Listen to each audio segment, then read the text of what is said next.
এই চ্যানেলে সম্প্রচারিত সকল খবরই সচেতনতামূলক এবং শিক্ষণীয়, কোনো কিছুই প্রভাবিত নয়। ব্যারাকপুরের প্রাক্তন সাংসদ অর্জুন সিং এর বাড়ি লক্ষ্য করে গুলি ও বোমার আঘাতে আহত প্রাক্তন সাংসদ অর্জুন সিং শুক্রবার সকালে অর্জুন সিং নিজের বাসভবনের সামনে দাঁড়িয়েছিলেন।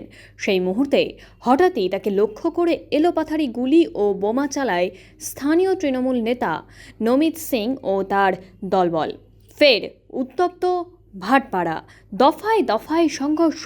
ব্যারাকপুরের প্রাক্তন সাংসদ অর্জুন সিংয়ের জগত্তল মেঘনা মোড় এলাকার বাড়িতে দুষ্কৃতী হামলা চালালো। ইট বৃষ্টি থেকে শুরু করে চলল গুলি এবং বোমা। এলাকায় বিশাল পুলিশ বাহিনী। সংঘর্ষ থামাতে গিয়ে গুরুতর জখম র্যাব ও পুলিশ কর্মীরা। আহত হয়েছেন ব্যারাকপুরের প্রাক্তন সাংসদ তথা বিজেপি নেতা অর্জুন সিং। তাকে বাঁচাতে গিয়ে গুরুতর জখম হয়েছেন কেন্দ্রীয় নিরাপত্তা বাহিনীর জওয়ানরাও।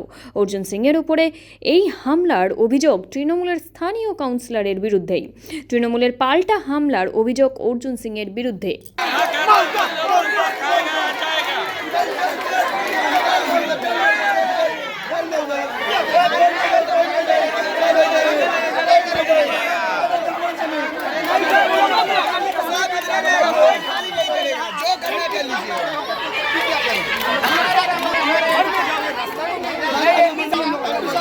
यही पे तो है इतना बड़ा खाली आप बताइए सरकार की आप लोगों को अच्छा बात है अच्छा बोलो तो अच्छा बात है बिल्कुल अच्छी बात है तुम लोग पकड़िए मैं पकड़ूंगा मेरा टीम का तुम तो नहीं पकड़ोगे तुम डर नहीं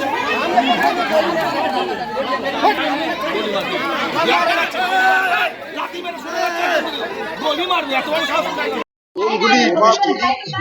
বাড়ির সামনে না, আমার বাড়িতে আমার সিকিউরিটিদের উপরে অ্যাটাক করেছে। ও বিধায়ক ওখানে বসেছিল, ওর উপরে অ্যাটাক করেছে। এখানে বাড়িতে দেখছে না কত ইট পাথরে বৃষ্টি, গুলি বম সব চালিয়েছে। আমারও লেগেছে এখানে বম, যখন আমি নেমেছি তখন এই দেখো বমের স্পিলটার এখানে লেগেছে। ওই নমিত সিং যে আগে এনআইএ কেসে আসামি ছিল, ওই পুরো জেহাদিদেরকে নিয়ে হামলাটা করেছে।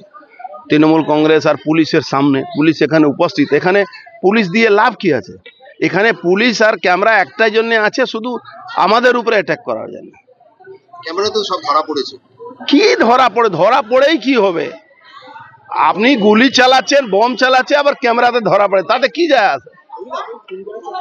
100% খুন করা চক্র। তো সকাল সকাল অ্যাটাক কার উপরে কি করে হয়? সকাল সকাল তো মারা যায়নি, অ্যাটাক হয় সিকিউরিটির বক্সের উপরে। দেখছেন না বম গুলি চালিয়েছে। নেতৃত্বকে জানিয়ে কি হবে? লড়াই আমাদের লড়তে হবে, মানুষকে নিয়ে আমাদের লড়াই লড়তে হবে। অমিত শাহজিকে জানাবো, বেশি কি করতে হবে।